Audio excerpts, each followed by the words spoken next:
Welcome to gaining 70 plus mark series, एक crash course for Bihar board. Bihar board वाले बच्चों के लिए हम स्पेशल क्रैश कोर्स चला रहे हैं। क्रैश कोर्स का मतलब होता है कि कम समय अवधि वाला कोर्स, ठीक है ना।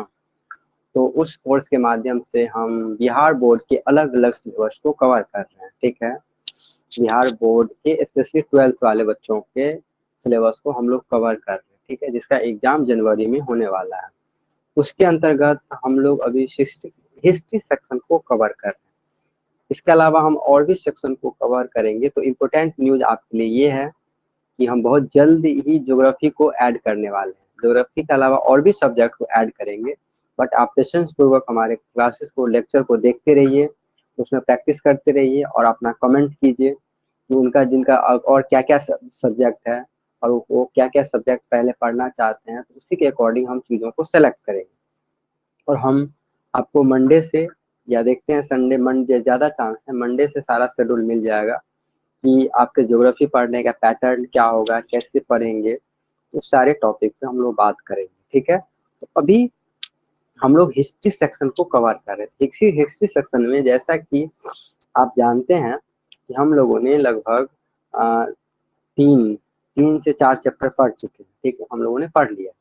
तो जैसे कि भारतीय इतिहास का स्रोत, सिंधु घाटी सभ्यता, इसके बाद वैदिक सभ्यता और महाजनपद, तो ये चार चैप्टर हम लोगों ने पढ़ लिया है। नेक्स्ट चैप्टर हमारा क्या होगा तो उसके बारे में हम लोग बात करेंगे, ठीक।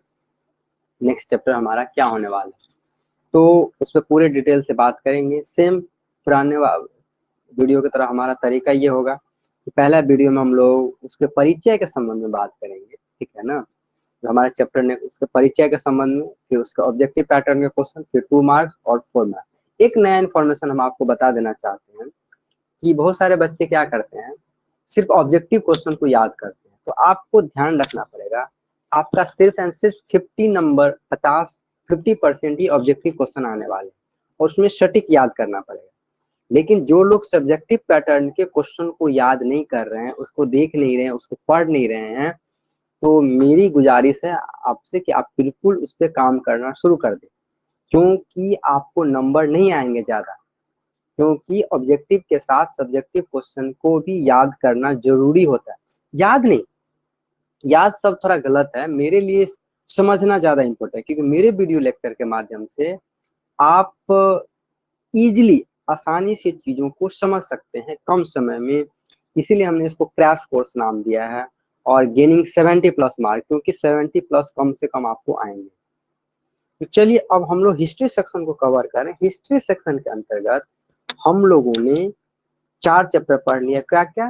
भारतीय इतिहास के स्रोत, सिंधु घाटी सभ्यता। सिंधु घाटी सभ्यता से काफी क्वेश्चन आते हैं। सिंधु घाटी सभ्यता, वैदिक सभ्यता, महाजनपद। अब हमारा नेक्स्ट क्लास होगा जैन और बौद्ध धर्म, ठीक है, जो सबसे इम्पोर्टेंट चैप्टरों में से एक है, बौद्ध और जैन धर्म। मतलब सिर्फ बिहार, देखिए आपके दिमाग में होगा बिहार बोर्ड में ही नहीं, लगभग जितने एग्जाम, ऑल इंडिया लेवल में जितने एग्जाम होते हैं, उसमें सबसे इम्पोर्टेंट चैप्टरों में से एक है, इतिहास के चैप्टरों में से एक है बौद्ध और जैन धर्म। इसीलिए अगर आप पढ़ते हैं, ठीक है, अभी तो आपका टारगेट है बिहार बोर्ड, लेकिन आप जब किसी एग्जाम को, जैसे कि पुलिस वाले एग्जाम को, दरोगा के एग्जाम को, एसएससी का एग्जाम को तैयारी करते हैं, बैंकिंग का एग्जाम का तैयारी करते हैं, तो आपको दिमाग में रहना चाहिए ये काफी इस चैप्टर से, इसलिए आप बड़ा गौर से चैप्टर को पढ़िए, ठीक है ना। हमारा रिक्वेस्ट ये है कि आप चीजों को बड़ी अच्छे तरीके से, बारीकी से पढ़िएगा, ताकि तब आपको पता चलेगा।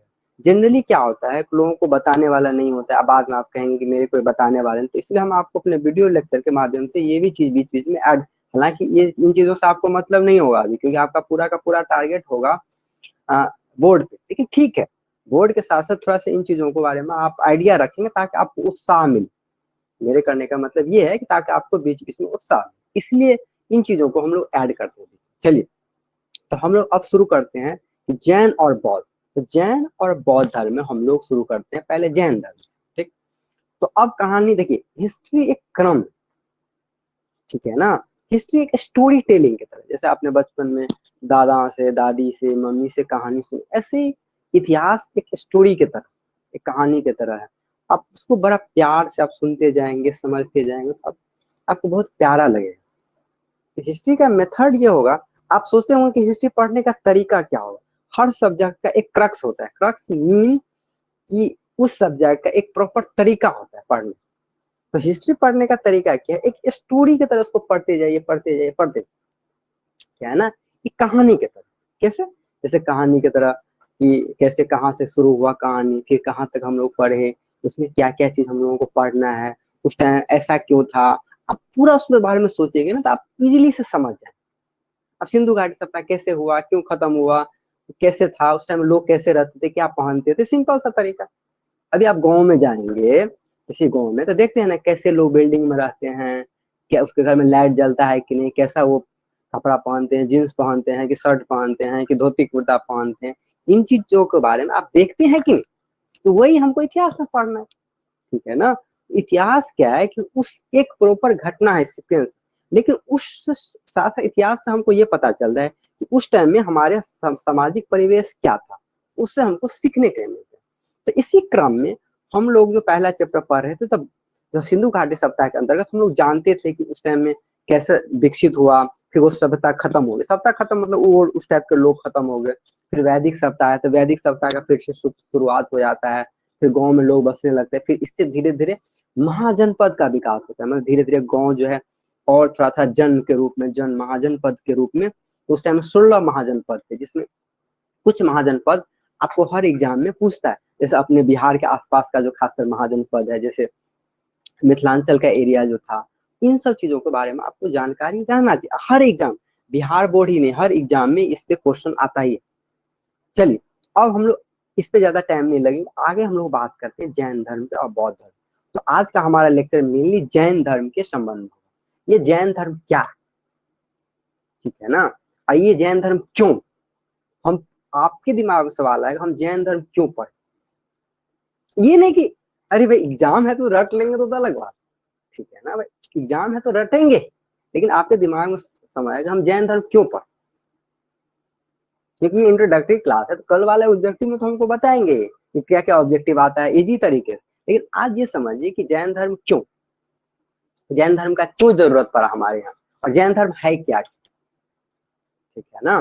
कि जैन धर्म बौद्ध धर्म का क्यों विकास हुआ, क्या चीज था। पहला बात ये समझिए कि धर्म का जब भी, जैसे हमारे यहाँ हिंदू सनातन धर्म पहले से, हिंदू धर्म का मतलब जैसे आपके जानकारी के हिसाब से, जैसे हम लोग ब्रह्मा विष्णु महेश का पूजा करते थे। इससे पहले ऋग वैदिक काल में प्रकृति का पूजा होता, प्रकृति मतलब जैसे पेड़ पौधा वृक्ष पौधा, इन सब चीजों का पूजा होता था। इसके बाद उत्तर वैदिक काल में ब्रह्मा विष्णु महेश का पूजा होने। इसके अलावा आपने पढ़ा होगा कि अलग अलग जैसे इंद्रदेव सूर्यदेव, अलग अलग देवताओं का पूजा होने लगा, ठीक है। तो जैसे जैसे ऋग वैदिक काल खत्म हो गया, तो सबसे बड़ा दिक्कत क्या होगा, उसमें कर्म कांड बढ़ने लगा। क्या होने लगा, कर्म कांड बढ़ने लगा। कर्म कांड का मतलब होता है कि पंडित जी लोग एक्स्ट्रा झूठ मूठ का क्या करते थे, पूजा पाठ का विधि करवाते थे। बहुत तरह के कर्म कांड के, आप इसके नाम पे, मरण के नाम पे, जन्म के नाम पे, बहुत तरह के विधियां उसमें जुड़ता गया। और भगवान की जो असली बातें थी कि भगवान क्या होता है, सुख शांति क्या होता है, आनंद क्या होता है, वो सब चीजें गौण होते चली। हमारा धर्म का जो मेन लक्ष्य होता है, वो चीजें सारे गायब हो गए। और धर्म के नाम पे पाखंड आ गया। पाखंड का मतलब हो गया जो मूल बात होता है ना, वो गायब। तो जब भी एक चीज देखिए, जब भी नया चीज का विकास होता है, उसमें कुछ ना कुछ पुराने चीजों में त्रुटियां होती है, कुछ ना कुछ कमियां होती है, या उसमें कुछ ना कुछ प्रॉब्लम आने लगता है। तो हमारा हिंदू धर्म में धीरे धीरे कुरीतियां आने लगी। कुरीतियां का मतलब ये नहीं कि बहुत ज्यादा गंदा, ये मतलब ये सेंस नहीं है, मतलब ठीक ही था। लेकिन उसमें बहुत ज्यादा आडंबर, बहुत ज्यादा जो है पूजा पाठ, इस तरह से जो कुछ जो पंडित पुरोहित वर्ग थे, उन्होंने क्या किया, अपने कमाई के लिए कि आप इसके नाम पे पूजा करवा लीजिए, आप उसके नाम पे पूजा करवा लीजिए, आप हवन करवा लीजिए, ये कर लीजिए, वो कर, ये कर्म, इसको बोलते हैं कर्म का, ठीक है ना। अब कर्म कांड का परिभाषा के रूप में आएगा, तो हम 2 नंबर वाले में आपको समझा देंगे, उसके लिए आप टेंशन मत लीजिए, ठीक है। तो जो कर्म कांड पूजा पाठ ये सब चीजें बढ़ने लगा, तो बढ़ने लगा तो लोग हो गए परेशान। लोग परेशान हो गए, अब सोचा क्या किया जाए। तभी जो है, देखिए जैन धर्म पहले से था, लेकिन जैन धर्म जो 24वें तीर्थंकर हमारे जो है फिर महावीर स्वामी आए, तो फिर उन्होंने इसको फिर से इसको प्रचार किया कि नहीं जो है आपको हिंदू धर्म से बहुत ज्यादा फायदा होने वाला नहीं है, आप थोड़ा जैन के सिद्धांतों को फॉलो। ये जैन सिद्धांत क्या है, ये जैन धर्म क्या है, इसके पहले तीर्थंकर क्या कौन थे, कैसे जैन धर्म का विकास हुआ, तो उस पर हम लोग बात करेंगे थोड़ा सा। इस परिचय वाले वीडियो में थोड़ा सा बात कर लेंगे, फिर उसके क्वेश्चन पे हम लोग बात करेंगे। तो सिंपल सा कि जब आपको शॉर्ट में समझने के लिए ये है कि हिंदू धर्म में कुछ ना कुछ कुरीतियां हो गई, कुछ ना कुछ कमियां हो गई, तो नए लोग आए उसको विकास के लिए, नए चीजों को, जैसे भगवान का बहुत ज्यादा पूजा पाठ होने लगा, तो जैन और बौद्ध धर्म बोले कि भगवान होता ही नहीं है भाई। अब देखिए, अब हमारे दिमाग में होता है कि चल भगवान है, अब भगवान है ही नहीं तो सारा पूजा पाठ कर्म कांड खत्म। तो ये कंसेप्ट था। अब देखिए, भगवान है नहीं है इसी कोई विवाद नहीं था, लेकिन सवाल है कि इन चीजों को शुरुआत करने के पीछे कारण था कि बहुत सारा आडंबर पाखंड ये सब चीज खत्म।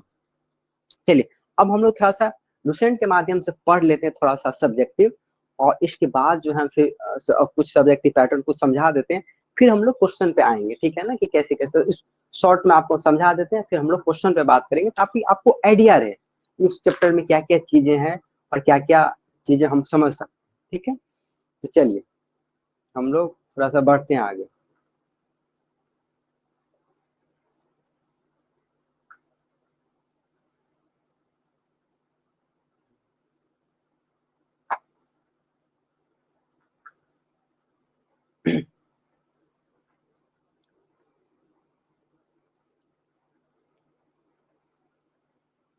सबसे पहला बात, देखिए कोई भी धर्म होता है, जैसे हिंदू धर्म है या कोई भी धर्म है, तो कहीं से तो शुरुआत होता है।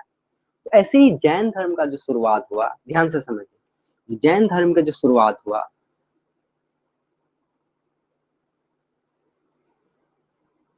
एक मिनट, हाँ,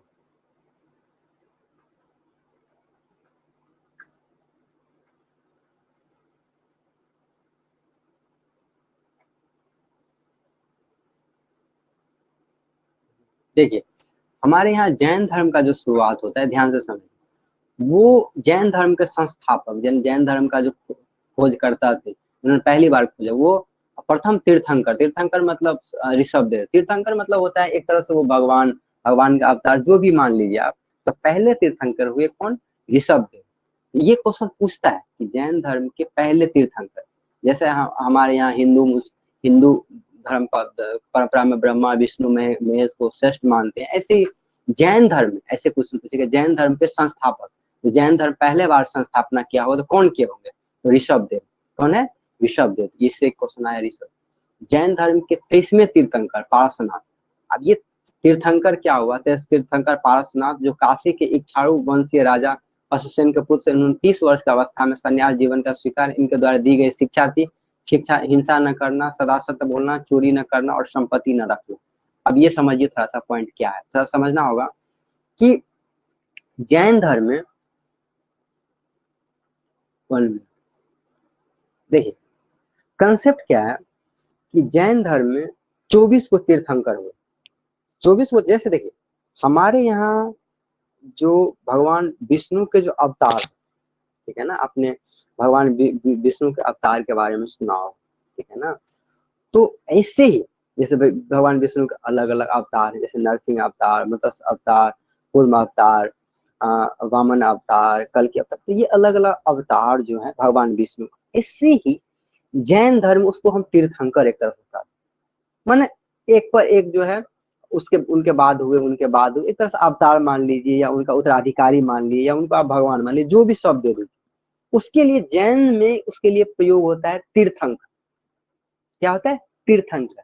हमारे यहाँ अवतार बोलते हैं, जैसे भगवान इसका भोला बाबा का अवतार, विष्णु का अवतार, ब्रह्मा के बारे में तो कम ही सुनते हैं, लेकिन विष्णु और आप अ, इसको भगवान शिव शंकर के बारे में, भोला बाबा के बारे में आप सुनते हैं, ठीक।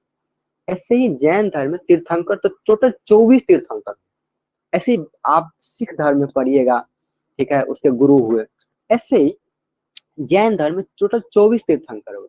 आपको 24 में से कम पहला, बीच बीच में कुछ कुछ इंपोर्टेंट आपको याद, जैसे पहला किसने संस्थापना किया, 23वां तीर्थंकर कौन थे, जैसे पारसनाथ जो है 23वां तीर्थंकर थे, और 24वां तीर्थंकर महावीर स्वामी, क्योंकि महावीर स्वामी का सबसे ज्यादा नाम होता है, क्योंकि जो चीजें विलुप्त हो गई, जैन धर्म कम विकसित हुआ, उसके पीछे भी कारण बताएंगे।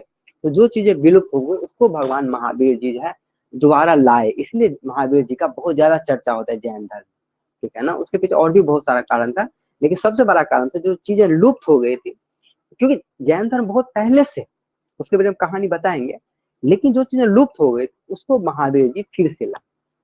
तो इसमें दो तीन चीजें याद करने के बात है कि पहला तीर्थंकर, 23वां तीर्थंकर, 24वां तीर्थंकर, ये चीजें आपको याद रहना चाहिए, ठीक। चलिए,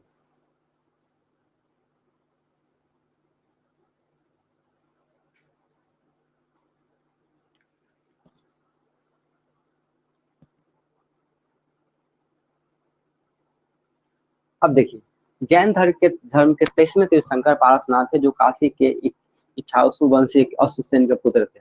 अब ये देखिए, इनके बारे में ये एक्स्ट्रा इन्फॉर्मेशन है। पारसनाथ जो काशी के इच्छाकु वंशीय राजा अश्वसेन के पुत्र थे, उन्होंने 30 वर्ष की अवस्था में संन्यास जीवन को स्वीकारा। इनके द्वारा दी गई, देखिए इन सब चीजों से क्वेश्चन कम आता है। अब इनके द्वारा दिया गया शिक्षा क्या सब था, ये थोड़ा सा समझना पड़ेगा। कि अब ये क्यों समझना पड़ेगा, हम आगे जाके पता चलेगा आपको। कि उन्होंने जैसे हिंसा न करना, जैसे किसी जीव का हत्या नहीं करना, जैन धर्म ये सबसे इंपॉर्टेंट कंसेप्ट है कि आप जीव का हत्या मत कीजिए, ठीक है ना। ये जैन धर्म का कड़ा नियम है कि आप हिंसा नहीं करना है, शाम के बाद भोजन नहीं करना है, सदा सत्य बोलना, कभी झूठ नहीं बोलना है, हमेशा सत्य बोलना है, चोरी नहीं करना है, किसी का सामान नहीं चोरी करना है, संपत्ति नहीं रखना है, आपको अधिक से अधिक पैसा संपत्ति नहीं रखना होगा। तो ये जैन धर्म का इंपॉर्टेंट कंसेप्ट है, ठीक। अब देखो, महावीर स्वामी, ये क्वेश्चन पूछा सबसे इंपॉर्टेंट, महावीर स्वामी जैन धर्म के 24वें तीर्थंकर, तीर्थंकर मतलब ये एक तरह से भगवान हो गए, 24वें तीर्थंकर थे महावीर जन। आप महावीर से देखिए, जैन धर्म में सबसे ज्यादा क्वेश्चन महावीर से आता है। क्या होता है, जैन धर्म में सबसे ज्यादा क्वेश्चन महावीर से आता है। तो महावीर के बारे में आपको एक एक चीजें पता होना चाहिए, महावीर स्वामी के बारे में एक एक चीजें पता होना चाहिए, ठीक है। तो हम बताते हैं आगे क्या क्या क्वेश्चन आते हैं महावीर से, ठीक है। जैसे महावीर स्वामी जैन धर्म के 24वें तीर्थंकर, सबसे पहला 24वें तीर्थंकर कौन थे, था महावीर स्वामी। और अंतिम तीर्थंकर, आपको दो तीन क्वेश्चन आता है कि 24वें तीर्थंकर कौन थे, अंतिम तीर्थंकर कौन थे, तो सारे में महावीर स्वामी पहला बार। दूसरा, इनका जन्म कब हुआ, ये भी आपको याद करना पड़ेगा। तो 540 ईसा पूर्व में कुंडल ग्राम में, ये वैसा देखिए, महावीर जी इसलिए इंपॉर्टेंट हो जाते हैं क्योंकि इनका जन्म बिहार में हुआ है, इसीलिए ये क्वेश्चन काफी पूछता है। तो इसलिए इनके जन्म से एक एक चीजें इंपॉर्टेंट हो जाता है याद करने की। ये सब बात अभी आपको नहीं समझ में आएगा, धीरे धीरे आप पढ़ेंगे ना तो समझ में आने लगेगा। तो महावीर जी का जन्म 540 ईसा पूर्व में कहाँ पे, देखिए कहीं पे कुंड ग्राम होता है, कहीं कहीं वैशाली लिखा हुआ। तो अगर कुंड ग्राम और वैशाली दोनों लिखा होता है तो कुंड ग्राम में आपको टिक लगाना है, क्योंकि वैशाली में ही जगह है, वैशाली बड़ा जगह है, ये बहुत बड़ा जिला है, उसके अंतर्गत कुंड ग्राम एक जगह आता है। तो आपको कहाँ डालना है आंसर, कुंड ग्राम वैशाली में, ठीक। इनके पिता सिद्धार्थ, सिद्धार्थ थे इनके पिताजी का नाम, जो ज्ञात्रिक कुल के थे, कुल मतलब जो कुल उनका कुल जो चलता था, और उसके सरदार थे, और माता त्रिशला त्रिशला लिच्छवी राजा के चेटक की बहन थी। ये सब जो आप गणराज पढ़ेंगे ना तो तब समझ में आएगा, ठीक है ना। आगे धीरे धीरे लिच्छवी क्या था, गणराज। तो अभी आपको याद करने के लिए पॉइंट ये समझना है कि महावीर जी का जन्म कब हुआ और कहाँ पे कौन सी जगह पर, इतना, और इनके पिताजी का और माता का नाम, इतना ही आपको कम से कम याद करना है, ठीक है। ज्यादा लोड नहीं लेना, इतना इंपॉर्टेंट है। आगे बताते हैं, देखिए इसके महावीर की पत्नी का नाम क्या था, यशोदा। इनके पत्नी का नाम यशोदा और इनके पुत्री का नाम अनुजा, अनुजा प्रियदर्शनी, ठीक। महावीर के बचपन का नाम वर्धमान, ये भी काफी क्वेश्चन पूछता है, महावीर के बचपन का नाम क्या था, वर्धमान, ठीक। इनके 30 वर्ष की उम्र में माता पिता की मृत्यु के पश्चात उनके बड़े भाई नंदीवर्धन की अनुमति लेकर संन्यास जीवन को स्वीकार कर लिया। महावीर जी के बारे में इंपोर्टेंट कहानी यह है कि महावीर जी बार बार कोशिश करते रहे संन्यास लेने, अंत में क्या हुआ, फिर संन्यास का ग्रहण हो गया, ठीक। हाँ, अच्छा,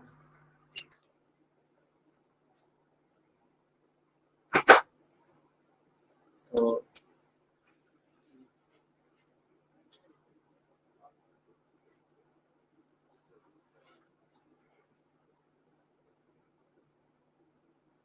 क्या कम, अरे श्री वाला,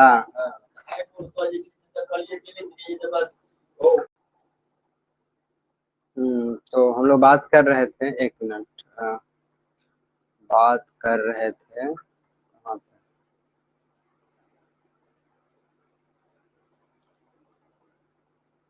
तो हम लोग बात कर रहे थे कि महावीर स्वामी का जन्म कब हो गया, महावीर जी का पत्नी का नाम हम लोग को पता चल गया, महावीर के बचपन का नाम वर्धमान, ठीक है। 30 वर्ष की अवस्था में क्या किया, घर से माता पिता की मृत्यु के बाद वो उनके बड़े भाई नंदीवर्धन के अनुमति से वो सन्यास दीक्षा कर लिए। पहले क्या था, सन्यास का नियम था कि लोग जो है जंगल में तपस्या करने जाते थे, उससे अनुमति लेना पड़ता था। इनके माता पिता के बाद अनुमति लेके भगवान महावीर जो है जंगल में तपस्या करने के लिए चले गए।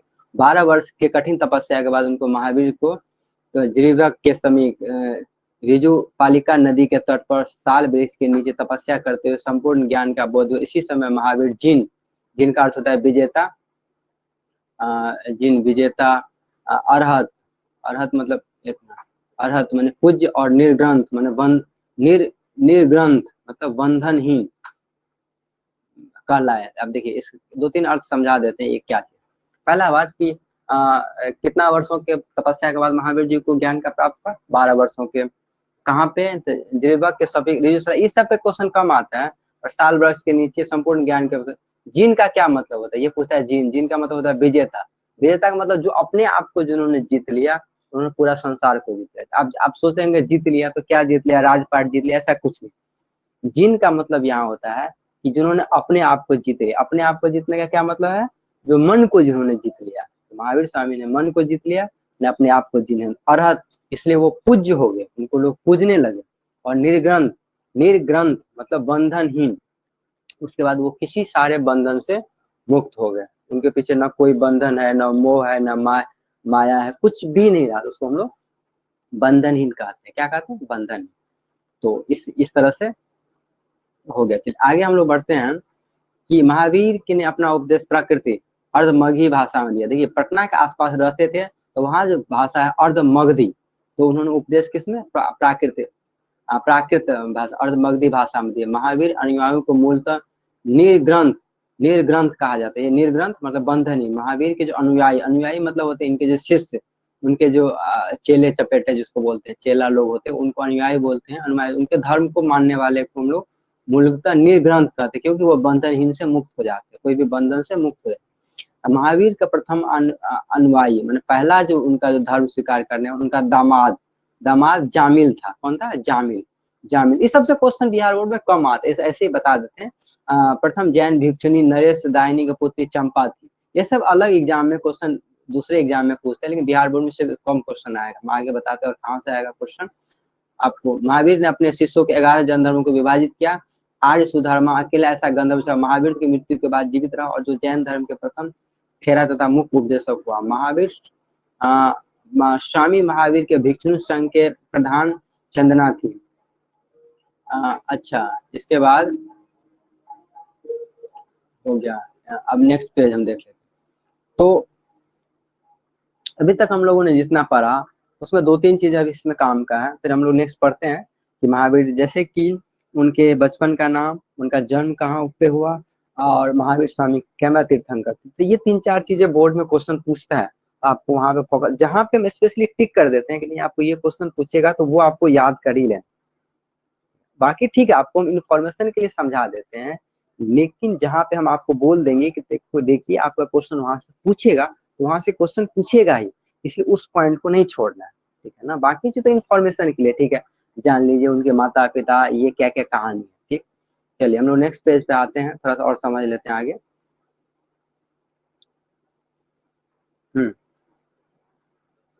अब बात क्या है कि ये चीज क्या, जीवित रहा और जैन धर्म के प्रथम प्रमुख तीर्थंकर और उनके प्रतीक चिन्ह जैन धर्म के नाम, प्रतीक चिन्ह। और देखिए ये क्वेश्चन बिहार बोर्ड में नहीं आता है, लेकिन अलग एग्जाम। प्रतीक चिन्ह का हम समझा दे। प्रतीक चिन्ह का मतलब होता है कि हर जो है, जो हमारे तीर्थंकर हुए 24 तीर्थंकर, उसको किसी न किसी सिंबल से, कोई ना कोई चीजों से रिप्रेजेंट किया। जैसे महावीर स्वामी को सिंह से, शेर से रिप्रेजेंट किया गया, उसको दर्शाया जाता है, ठीक है। तो इसके बारे में बिहार बोर्ड में क्वेश्चन नहीं पूछता है, ये अलग एग्जाम में पूछता है, कॉम्पिटेटिव एग्जाम में, तो इसको आप अभी छोड़ देंगे, ठीक है, यहाँ से क्वेश्चन नहीं आता है, इसमें इसलिए चर्चा नहीं करेंगे हम लोग। दो जैन तीर्थंकर ऋषभदेव अष्टनेमी के नाम का उल्लेख ऋग्वेद में मिला। आप देखिए एक चीज इंटरेस्टिंग बताते हैं, हमारे जैन धर्म में दो तीर्थंकर जैसे ऋषभदेव और अरिष्टनेमी के नामों का उल्लेख ऋग्वेद में मिलता है, ठीक है। अरिष्टनेमी को भगवान कृष्ण के निकट संबंधी माना जाता है। मतलब इससे ये इस लाइन से देखिए, जब जैन धर्म के दो आदमी जैसे ऋषभदेव और अरिष्टनेमी का पता अगर ऋग्वेद से पता चलता है, इसका मतलब ये हुआ कि जैन धर्म जो है जिस टाइम में भगवान कृष्ण थे उस टाइम से पहले से है जैन धर्म। लेकिन हम लोग सोचते हैं कि जैन धर्म इतना चर्चा क्यों नहीं था, क्योंकि उतना चर्चा नहीं था जैन धर्म का। महावीर जी के बाद जैन धर्म का काफी फेमस हो गया, इसीलिए हम लोग सोचते हैं कि अरे जैन धर्म कितना पुराना, जबकि जैन धर्म काफी पुराना है। क्या है? जैन धर्म काफी पुराना है। जैसे अरिष्टनेमी क्या है? 22वें तीर्थंकर है। क्या है? अरिष्टनेमी जो है 22वें तीर्थंकर है। फिर अरिष्टनेमी ऋषभदेव पहले तीर्थंकर है। इसका मतलब आप अंदाजा लगा सकते हैं कि ये जैन धर्म कितना साल पुराना है। एक चीज आप ये हम क्या सोच रहे फिर से बताएं, देखिए जैन धर्म जैसे ऋषभदेव और अरिष्टनेमी दोनों का चर्चा मिलता है ऋग्वेद से। और दूसरा बात ये समझने जैसा है कि अरिष्टनेमी जो है 22वें तीर्थंकर है। क्या मैं 22वें, और ऋषभदेव पहले तीर्थंकर हैं। तो सोचिए पहला से तो कम इतना 100 साल, माने इस लगभग पहले लोग 100 साल जीते थे, तो 2200 साल पहले से इसका मतलब ऋषभदेव का चर्चा है। समझे मतलब इसका मतलब भगवान कृष्ण सबसे पहले से ऋषभदेव का चर्चा हुआ होगा, मतलब बहुत पहले से रहा होगा। ये अलग बात है उस टाइम में फेमस नहीं हुआ तो लोग नहीं जानते हैं, ये तो ऋषभदेव बहुत पहले हुए, सीधा सा कंसेप्ट ये। चलिए आगे हम लोग पढ़ते हैं। लगभग 300 ईसा पूर्व में मगध में 12 वर्ष की भीषण अकाल पड़ा, जिसके कारण भद्रबाहु उनके शिष्य सहित कर्नाटक चले, किंतु अन्य अन्यायी शूलभद्र के साथ मगध में ही रुक गए। भद्रबाहु वापस लौटकर मगध के साधुओं के साथ उनका गहरा मतभेद हो गया, जिसके परिणाम स्वरूप जैन मत श्वेतांबर और दिगंबर नानक दो संप्रदायों में बढ़ गए। स्थूलभद्र के शिष्य को श्वेतांबर और स्थूलभद्र के शिष्य को श्वेतांबर और भद्रबाहु के शिष्य को दिगंबर कहते हैं, श्वेत वस्त्र और अब देखिए इसमें से इतना में से आपको समझने के लायक ये है, श्वेतांबर और दिगंबर क्या है? श्वेतांबर और दिगंबर कौन? तो श्वेतांबर और दिगंबर ये जैन धर्म के ही विभक्त हो गए। जैन धर्म के दो शिष्य थे, स्थूलभद्र और भद्रबाहु। ये दोनों जैन भगवान किसके? महावीर के स्वामी के शिष्य थे।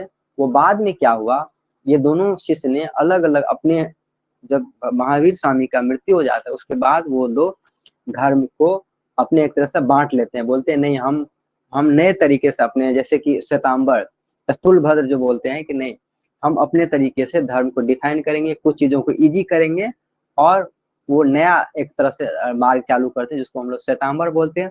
और दिगंबर जो पहले से जैन धर्म के अनुयायी थे और जैन धर्म के पुराने चीजों को ही मानते थे, उसको हम लोग दिगंबर बोलते थे। तो ये कंसेप्ट है कि श्वेतांबर दिगंबर कौन है। तो पहला क्वेश्चन ये आएगा कि श्वेतांबर और दिगंबर जैन धर्म के किस धर्म के पार्ट है? तो श्वेतांबर और दिगंबर दोनों ही किसके? जैन धर्म के ही पार्ट है। पहला बात, श्वेतांबर का क्या अर्थ होता है? श्वेत अंबर। श्वेत अंबर का मतलब श्वेत मतलब उजला वस्त्र पहनने वाला। कैसा? उजला वस्त्र पहनने वाला, तो श्वेत वस्त्र धारण करने वाला श्वेतांबर। और दिगंबर मतलब नग्न रहने वालों को दिगंबर बोलते। क्या बोलते हैं? नग्न रहने वालों को दिगंबर कहते हैं। ये इतना आपको समझना पड़ेगा, ठीक। और बड़ा एग्जाम आप देंगे तब इसमें आपको स्थूलभद्र के शिष्य को श्वेतांबर बोलते हैं और भद्रबाहु के शिष्य को दिगंबर बोलते हैं। तो आप जब कोई पुलिस दरोगा वाले को एग्जाम देंगे तो वहां पे ये क्वेश्चन पूछते हैं, तो आप बाद में याद कर लीजिए, पहले समझ लीजिए श्वेतांबर और दिगंबर का क्या। चलिए आगे बढ़ते हैं हम लोग। जैन संगतियां से अभी तो वैसे क्वेश्चन नहीं मिला, लेकिन जैन संगतियां का अर्थ समझा देते हैं कि देखिए भगवान महावीर के मरने के बाद उनके ठीक ठाक से उसके धर्म के प्रचार प्रसार को, उसकी व्यवस्था को ठीक ठाक करने के लिए दो संगतियां, मतलब एक तरह से मीटिंग होता है। ये बौद्ध धर्म में पूछता है, जैन धर्म से भी नहीं तो क्वेश्चन नहीं आया, मे भी पूछते।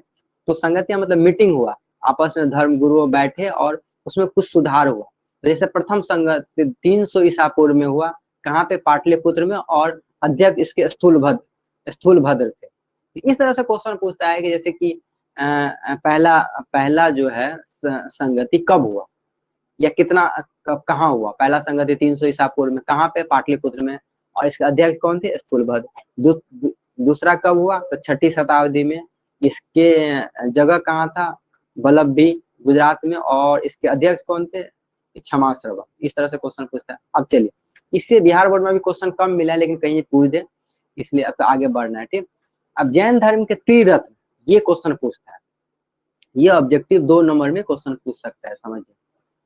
अब हम लोग थोड़ा सा सब्जेक्टिव पे बात कर लेते हैं। ये 2 नंबर में क्वेश्चन पूछ सकता है, जैन धर्म के त्रिरत्न कौन है? सम्यक दर्शन, सम्यक ज्ञान और सम्यक आचरण। जैन धर्म के त्रिरत्न कौन है? सम्यक दर्शन, सम्यक ज्ञान और सम्यक आचरण। इस तरह से क्वेश्चन पूछ सकते हैं। त्रिरत्न का अनुशीलन के लिए 5 महाव्रतों का पालन अनिवार्य है, जैसे अहिंसा, सत्य वचन, अस्तेय, अपरिग्रह और ब्रह्मचर्य। ठीक है, तो ये चीजें क्वेश्चन पूछता है कि महावीर स्वामी के प्रवचन को बारे में बताइए, उनके ज्ञान को बारे में बताइए। तो वहां से क्वेश्चन आता है कि महावीर जी का ज्ञान क्या था? पंच महाव्रत, मतलब 5 व्रत की वो बात करते थे, मतलब 5 चीजों पे पालन करने की। अहिंसा मतलब किसी के हिंसा नहीं करना, सत्य वचन मतलब सही बोलना, अस्तेय अस्तेय, अपरिग्रह अपरिग्रह मतलब किसी चीज का मतलब ज्यादा ग्रहण नहीं करने के लिए, और ब्रह्मचर्य ब्रह्मचर्य मतलब ब्रह्मचर्य का क्या मतलब हुआ कि जो है सुख सादा जीवन व्यतीत करने के लिए। ठीक है, तो ये था। ठीक, एक मिनट, सत्य बोलना, चोरी न करना। हाँ, अस्तय मतलब चोरी करना, यहाँ हुआ संपत्ति न रख। अस्तय मतलब चोरी करने के संबंध में। ठीक, तो अस्तय मतलब चोरी। अपरिग्रह मतलब किसी चीज को ज्यादा मतलब इकट्ठा नहीं करना। अहिंसा मतलब अहिंसा मतलब हिंसा नहीं करना। सत्य वचन मतलब सही बोलना। अस्तय मतलब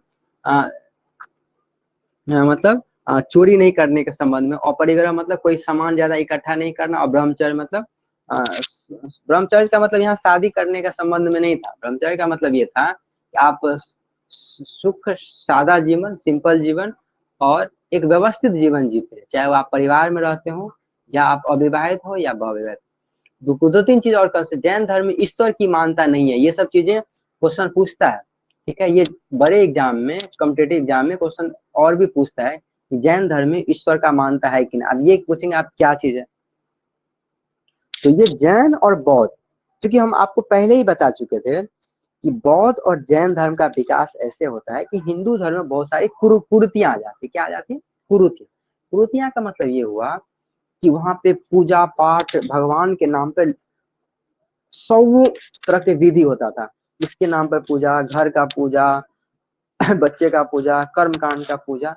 इसी को खत्म करने के लिए बौद्ध और जैन धर्म का विकास। क्या होता है? इन्हीं कुरीतियों, इसी पाखंडियों को खत्म करने के लिए जैन धर्म और बौद्ध धर्म का विकास होता है। अभी हम लोग जैन पे बात कर रहे हैं। तो जैन धर्म में क्या होता है? ये सब कुरीतियों को खत्म करने के लिए, इसीलिए जैन धर्म में जिस इस बात को नकार दिया कि भगवान है ही। अब सोचे भगवान है ही नहीं तो न कर्म कांड होगा, न पूजा पाठ होगा। सीधा सा आंख बंद कीजिए और ध्यान लगाइए। आपने ध्यान का अगर नाम सुना होगा, ध्यान का, अभी ध्यान ध्यान रामदेव जी और भी लोग ध्यान का चर्चा करते, तो ध्यान की वो बात। अब ये ध्यान क्या है, ये बड़ा टॉपिक है, तो उसके बारे में बाद में कभी हम चैनल पे बात करेंगे कि ये ध्यान क्या है, ये मेडिटेशन क्या है, कैसे करते हैं, उसके बारे में बाद में बात करेंगे।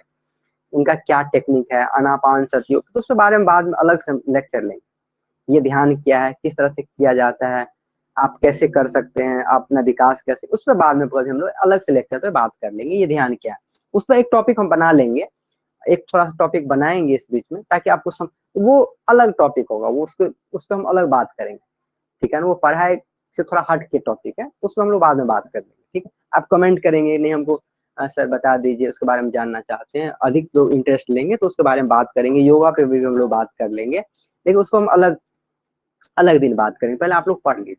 तो उस पे तो ध्यान की बात करते थे, वो ईश्वर की उन्होंने बात ही छोड़ी, न ईश्वर रहेगा न सारा कर्म कांड होगा। सीधा सा कंसेप्ट है, उन्होंने ईश्वर की मान्यता को क्यों रद्द कर दिया? क्योंकि ये पूजा पाठ कर्म कांड का लोचा ही खत्म, गरीब लोग को इतना परेशानी होता था वो सारा लोचा। तो भगवान महावीर ने कहा कि ईश्वर ईश्वर कुछ नहीं होता है। आप इसलिए जैन धर्म में आप इसलिए जैन धर्म में क्या है कि आत्मा की तो मानता है कि ठीक है आत्मा परमात्मा नाम का कुछ होता है, लेकिन भगवान कुछ ऐसा होता है उसके बारे में चर्चा नहीं। अब बौद्ध धर्म तो उसको भी मानता खत्म कर दे, उसके बारे में हम बात करेंगे कि बौद्ध धर्म तो आत्मा के भी बात नहीं करता है। ये क्वेश्चन पूछता है बड़े एग्जामों में जैन धर्म ईश्वर की मान्यता है या कि नहीं। तो आपको स्पेशली याद करना, जैन धर्म में ईश्वर की मान्यता नहीं है। जैन धर्म में ईश्वर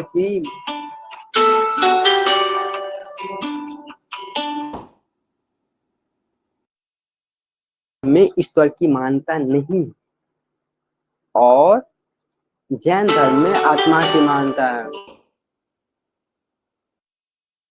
मान्यता है। क्या है? जैन धर्म आत्मा। इसके बाद कुछ चीजें और बता देते हैं आपको, ठीक है? इसको इस लेक्चर को हम लोग खत्म।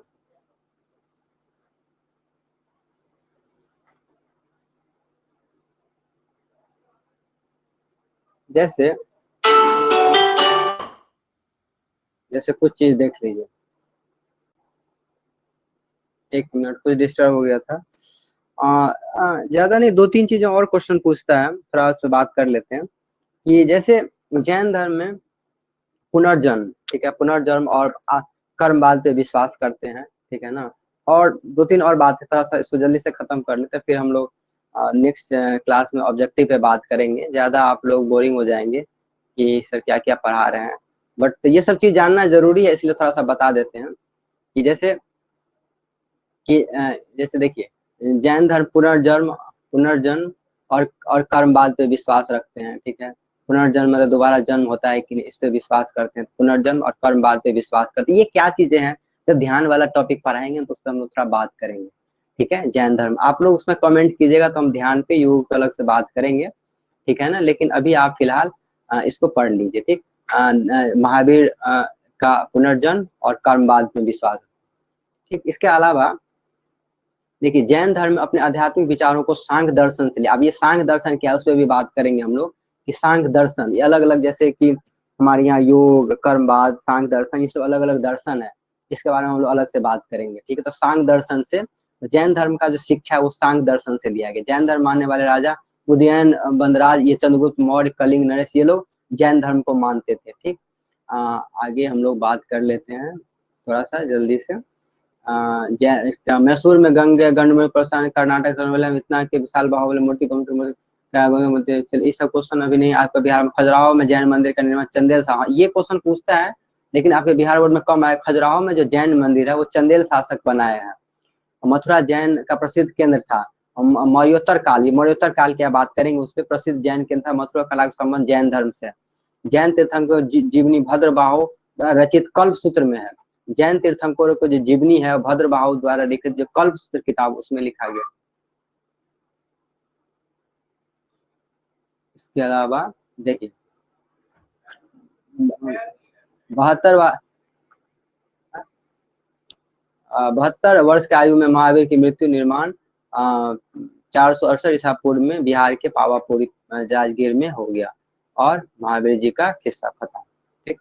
72 साल के उम्र में इनका मृत्यु हो जाता है। कहाँ पे? ये जगह आपको याद करना पड़ेगा, कहाँ? पावापुरी राजगीर में, ठीक है? पावापुरी में, जिसको हम निर्माण बोलते हैं, मृत्यु को हम लोग निर्माण बोलते हैं। तो ये सब चीजें कब? 468 ईसा पूर्व में पावापुरी राजगीर में, ये काफी फेमस जगह है। और कितने साल? 72 साल के। तो ये हुआ इनके मृत्यु के साथ इनका द एंड हो जाता है। तो जैन धर्म का यहाँ तक कहानी है आपको, और बाकी इसका एक्स्ट्रा टॉपिक होगा तो हम लोग न्यूमेरिकल के साथ बात कर लेंगे, ठीक।